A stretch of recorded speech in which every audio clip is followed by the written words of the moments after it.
Mon thème de ce matin est être vil ou précieux. Être vil ou précieux, c'est un choix qui t'appartient. Vous savez, dans un monde où la valeur d'une personne est souvent déterminée par l'apparence, par la richesse ou la position sociale, la Bible nous révèle une vérité différente. Vous savez, la vraie valeur d'un homme ou d'une femme se mesure devant Dieu. Vous n'êtes pas valeureux parce que les gens le disent, vous n'êtes pas valeureux parce que les hommes vous acclament, mais c'est surtout par rapport au regard que porte l'Éternel sur votre vie. Jérémie chapitre 15, verset 19 nous dit ceci. Il dit, si tu sépares ce qui est précieux de ce qui est vil, tu seras comme ma bouche. Si nous avons la capacité de retirer en nous ce qui est précieux de ce qui est vil, c'est-à-dire de ce qui est mal, de ce qui n'a pas de valeur, de ce qui est périssable, de ce qui est destructible, alors nous serons comme la bouche de Dieu. Ça veut dire que nous avons la capacité de ressembler à la bouche de Dieu, de marcher selon la bouche de Dieu, d'être valeureux à l'égal de la bouche de Dieu. Mais cela va dépendre de si nous sommes capables de séparer ce qui est précieux en nous de ce qui est vil. Vous savez, Dieu distingue clairement entre ce qui est vil, méprisable, impur, corrompu, et ce qui est précieux, c'est-à-dire honorable, sanctifié, utile pour sa gloire. La question n'est pas que pense le monde de moi ou de vous, mais la question est, suis-je précieux ou suis-je vil aux yeux de Dieu? Est-ce que vous êtes précieux aux yeux de Dieu ou est-ce que vous êtes vil à cause des choix que vous faites tous les jours? Que signifie être vil, mes bien-aimés? Être vil, le mot vil, renvoie à ce qui est méprisable, ce qui est moralement corrompu, ce qui est spirituellement impur, ce qui est rejeté par Dieu et par sa loi. Être vil, bien-aimé, c'est vivre dans le péché sans repentance. C'est aimer le mal, c'est mépriser la vérité. C'est être orgueilleux, c'est être rebelle, être insensible à la voix de Dieu. C'est profaner ce qui est saint. Ce n'est pas une bonne chose. Car la Bible dit dans Romains 1, verset 28, il dit, Dieu les a livrés à leur sens réprouvé. Ceux qui sont libres, ceux qui sont vils, Dieu les livre à leur passion. Quand vous choisissez d'être vil, vous serez livré à vos propres désirs. Et vos désirs vont dominer votre vie. Le mal va continuer dans votre vie. Vous ne serez pas réprouvé parce que vous avez choisi de vivre pour plaire, pour attirer les regards, mais tout en restant faux à l'intérieur, que de pouvoir chercher à prendre une apparence intérieure et extérieure qui glorifie le nom du Seigneur. Proverbe chapitre 15, verset 8 dit, « Le sacrifice des méchants est en horreur à l'Éternel. » Mais pourtant, vous verrez, bien-aimés, des personnes comme le pharisien dans l'église offrir des offrandes et se sentir saints, tandis que ses actes parlent mieux que les offrandes qu'ils présentent devant Dieu. Vous verrez des personnes habillées ou teintes de blanc, tandis que tout ce qui représente leur cœur est noir, c'est-à-dire sont tellement sombres, parce que nous pensons que parce que nous avons une belle apparence et que nous soignons nos actes devant les gens, qu'on donne des cadeaux, des offrandes et que nous donnons l'argent aux pauvres pour plaire, que forcément devant Dieu nous sommes précieux. C'est faux. Les attitudes le prouvent. Pour donner aux pauvres, tu actives ta caméra. Quand tu donnes une offrande, tu en parles. Quand même tu veux soutenir ton propre frère, toute la famille doit le savoir.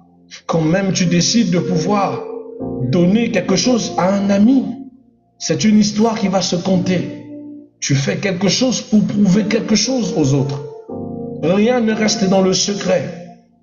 Tu es vil parce que ton but, c'est de te prévaloir aux yeux des hommes en montrant une image orgueilleuse, mais qui se cache derrière une sympathie sincère et une sainteté que Dieu ne cautionne pas du tout. Alléluia.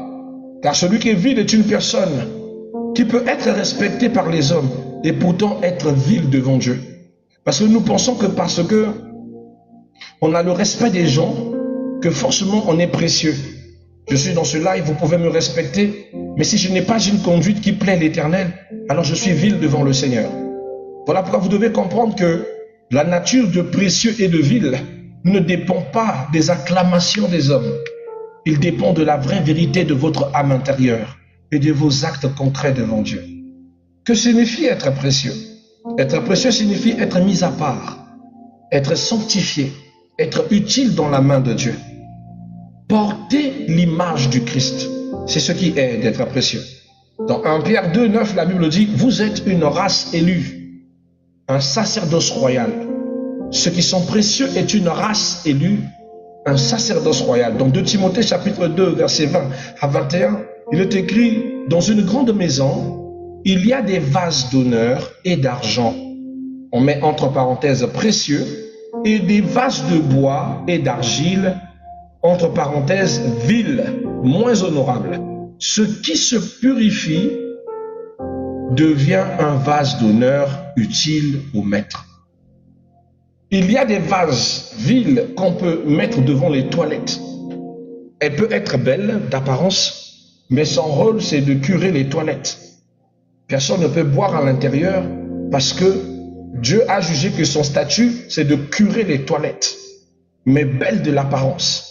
Tandis que Dieu peut mettre un vase d'or et d'argent dans la maison où les gens l'utilisent, ne l'utilisent même pas. C'est-à-dire, il fait la beauté, la parure de la maison. Il fait la gloire de la maison. Il est tellement cher qu'on ne veut même pas les brécher. Tu es vil ou bien tu es précieux. Regarde ta conduite en vrai dans la présence de Dieu, tu auras la réponse ce matin. Vous devez savoir, bien-aimé, que Dieu transforme le vil en précieux. Dieu est capable de prendre n'importe quel type de vase ou tout n'importe type de personne qui a été vil un jour et le rendre précieux aux yeux du monde, mais aussi à ses yeux. La puissance de l'évangile, c'est la transformation. Le but même de l'évangile, c'est de vous transformer. Vous savez, Dieu peut transformer un persécuteur qui devient apôtre comme Paul.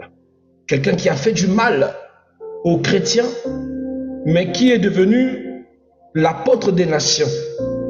Paul de Tarse. Dieu peut prendre un pécheur impulsif qui devient pilier de l'église comme Pierre. Pierre qui était un pécheur impulsif. Dieu peut prendre une femme rejetée qui devient témoin de la résurrection. Marie-Madeleine. Dieu ne regarde pas ton passé. Non. Quand Dieu veut te changer, il ne tient même pas compte de l'énormité de ce que ton passé pouvait représenter. Pas du tout. Mais il regarde si tu acceptes sa transformation. Il regarde si tu veux te tailler selon l'évangile. Si tu sens ou que tu vois que tes actions ne sont pas plaisantes. Si tu as la capacité de trouver en toi ce faux qu'il faut changer. Vous savez, il y a certains chrétiens en but d'eux. Ils se sentent tellement dans une certaine hauteur et se disent être dignes. Alors ils utilisent toujours « moi je suis parfaite, moi je suis ceci, je suis quelqu'un de bien ». Mais bien aimé, quand vous entendez quelqu'un déjà parler d'elle comme quelqu'un de bien, cette personne sonne vile. Parce que celui qui est un enfant de Dieu ne s'encense pas elle-même d'honneur. Quelque chose de précieux. Ça richesse n'est reconnue que par les autres. Elle-même à chaque fois recherche la contemplation et humilie sa présence, son cœur continuellement pour ne pas s'enfler d'orgueil. Car lorsque vous avez la prétention de vous positionner comme une personne bien, quelqu'un qui aide les gens, quelqu'un qui fait ceci, quelqu'un qui fait cela, vous utilisez le moi continuellement. Ça prouve combien dans le fond vous avez encore besoin de transformation, que vous êtes creux. Car s'il y a une chose que l'Esprit de Dieu ou la transformation de l'évangile emmènera à vous, c'est l'humilité, c'est le brisement. C'est le brisement. La Bible dit dans le livre de Philippiens chapitre 2 d'avoir les mêmes sentiments qui étaient dans le cœur de Jésus-Christ, qui ne s'est pas vu comme égal à Dieu. La Bible dit Il ne s'est pas vu comme une proie d'être égal à Dieu. Il s'est dépouillé lui-même de son autorité, se rendant un simple serviteur. Nous montrons le chemin de l'humilité. Il dit, celui qui est grand devant Dieu, c'est celui qui se fait serviteur des autres. Et non celui qui s'orgueillit de faire des belles choses, de belles prouesses. Laissez les autres acclamer ça. Laissez Dieu faire votre apologie. Mais ne venez pas acclamer de ce que vous prétendez faire. Ça veut dire que vous ne l'avez pas fait de bon cœur. Ne restez pas dans le moi, il est haïssable. Moi je suis, moi je fais, moi c'est destructible. Ça prouve combien le creux est vil. Car ce qui est précieux, c'est sa valeur qui parle par elle-même.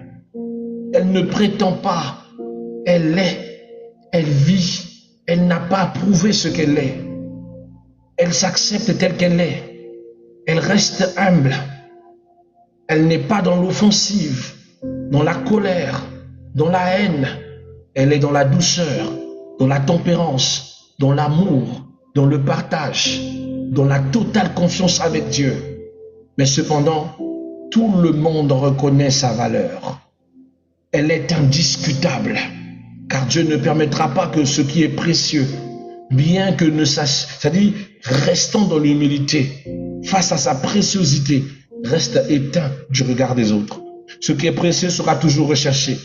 David n'était pas encore roi, mes bien-aimés. David n'était pas encore roi. On est allé chercher David pour venir à l'aide du roi. Pourquoi? Parce que David était reconnu comme étant le meilleur joueur de sa citharde.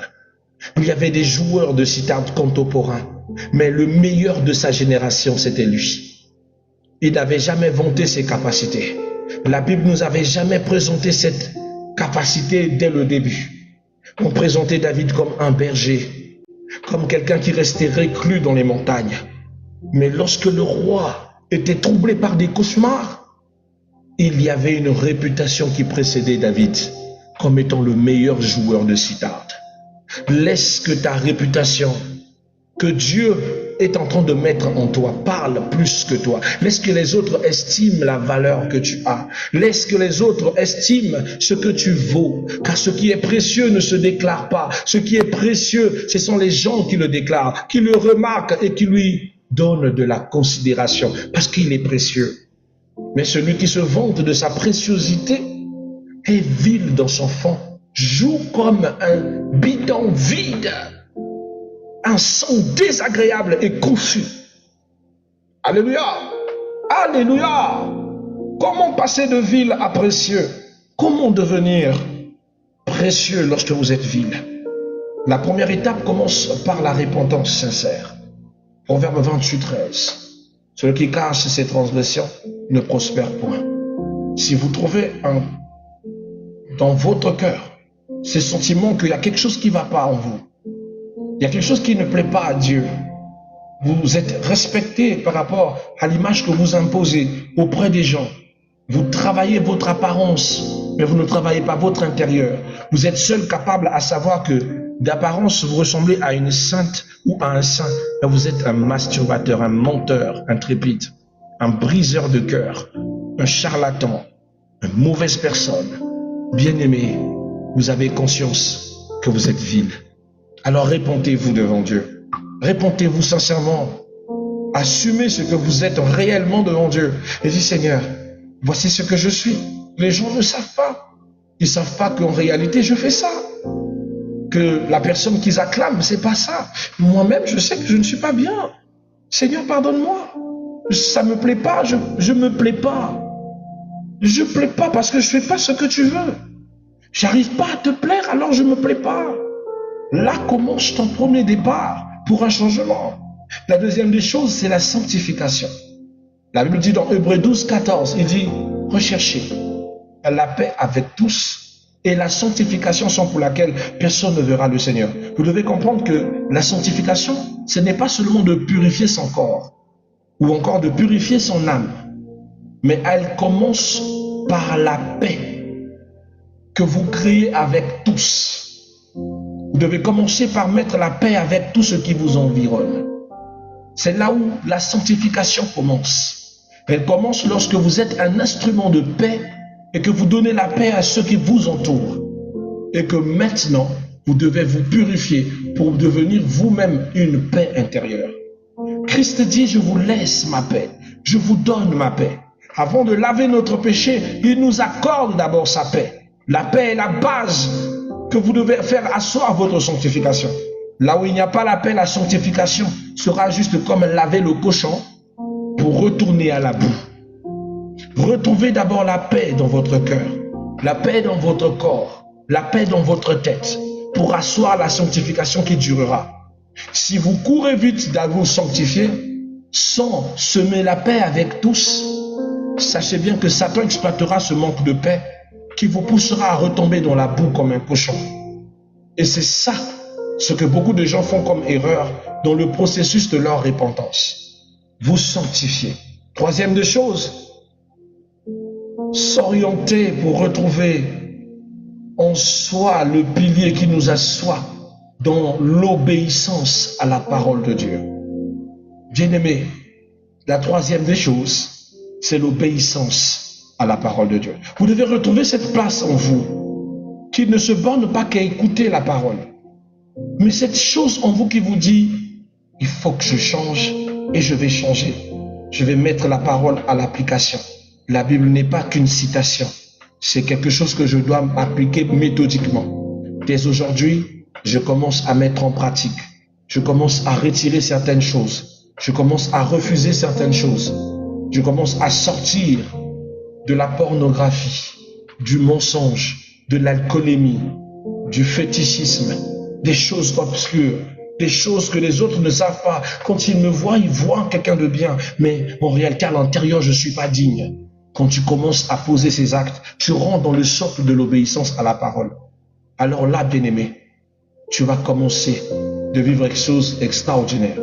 Jacques 1, 22 rappelle que nous ne devons pas seulement écouter, nous borner à écouter, mais nous devons aussi mettre en pratique. La quatrième des choses que vous devez faire, que je vous conseille, c'est de divorcer du péché, la séparation d'avec le péché. 2 Corinthiens chapitre 6 verset 17. Bien, mais vous devez trouver en vous ce que vous trouvez comme étant juteux avant, comme si c'était un acte mignon. Dans votre cœur, ce désir de vous séparer. Dans votre cœur, ce désir de ne plus du tout avoir un lien avec ce mal. Renoncez au péché, refusez ce mal, refusez cette action. Vous êtes dans une histoire parallèle avec le mari de votre propre sœur. Vous savez que c'est mal, bien que chaque fois qu'il est là, vous êtes tenté à le faire. Les désirs vous donnent un envie malsain, un envie que vous savez que ce n'est pas bien, mais que vous n'arrivez pas à gérer. Mais pourtant, c'est quelque chose que vous ne devez pas continuer de faire. C'est à vous de dire à votre corps, c'est à vous de dire non. Il est temps que ce péché s'arrête. Il est temps que j'arrête de faire ce que je fais. Il est temps que tu arrêtes de voler dans les poches de ton mari. Il est temps que tu arrêtes de voler dans ton entreprise.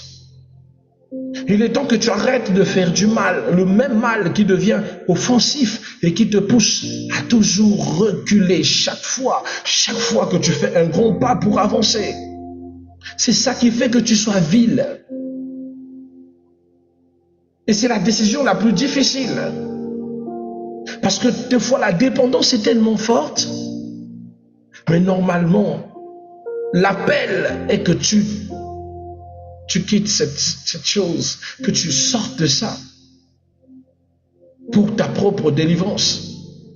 Parce que là, tu décides que ce n'est pas aux hommes que tu veux plaire. C'est à Dieu. Parce que ça ne sert à rien, je t'assure, de chercher la plaisance de quelqu'un.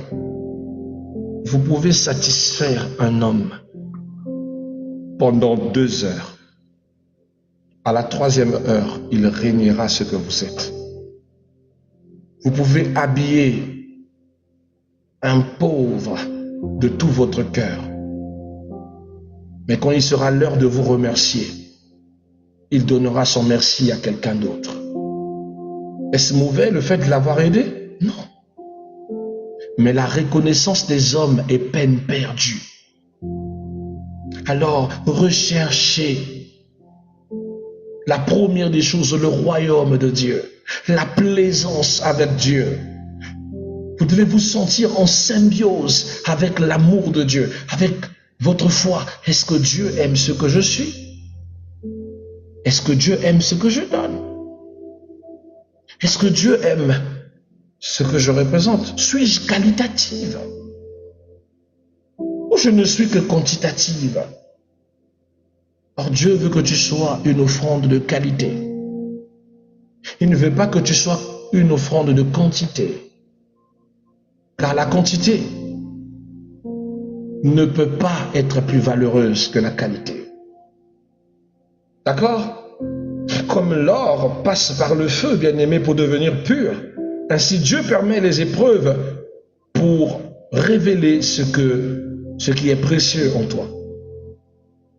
Le vase d'argile impur peut devenir vase d'honneur. Tu peux devenir un vase d'honneur. Si le maître lui-même te façonne, et si tu acceptes d'être façonné, alors tu seras un vase d'honneur. En définitive, qu'est-ce que nous pouvons dire ce matin? Que être vil ou précieux, ce n'est pas une question de statut social. Ce n'est pas une question de position spirituelle. Bon, moi je suis pasteur, et moi je suis ceci. J'ai rencontré des pasteurs vils. J'ai rencontré des pasteurs vils. À l'intérieur, ils sonnent comme un tonneau. C'est un tombeau blanchi. Mais par apparence, vous voyez en lui, waouh, c'est un serviteur de Dieu. Zéro humilité, zéro vie, zéro consécration. Tout ce qu'il veut, c'est la reconnaissance des hommes, qu'on voie en lui qu'il est pasteur.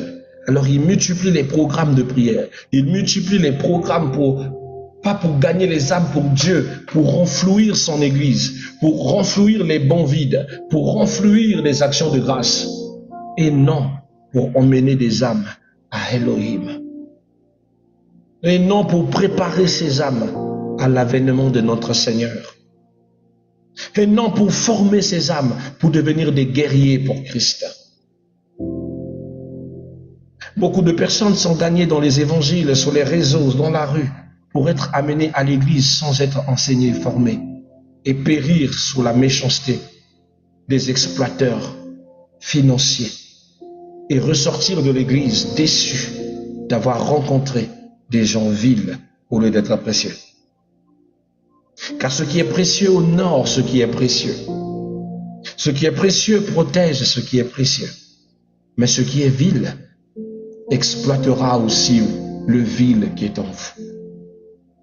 Vous attirera à cause de la vilité qui est en vous et la vidité de votre cœur. Amen. Dieu cherche aujourd'hui des cœurs purs, des vies sanctifiées, des hommes et des femmes séparés pour lui. Malachie 3, 17 dit, ils seront à moi, ils m'appartiendront comme le trésor particulier. Alors, bien-aimé, ce matin, décides-tu d'être précieux ou d'être vil? C'est un chemin pour lequel tu dois suivre et que tu dois choisir personnellement. Que Dieu te bénisse, que la grâce du Père soit avec vous et que l'amour de notre Yeshua HaMashiach soit sur votre chemin et que toutefois vous soyez précieux dans le cœur de Dieu, précieux dans vos choix, précieux dans le chemin du Seigneur. Amen.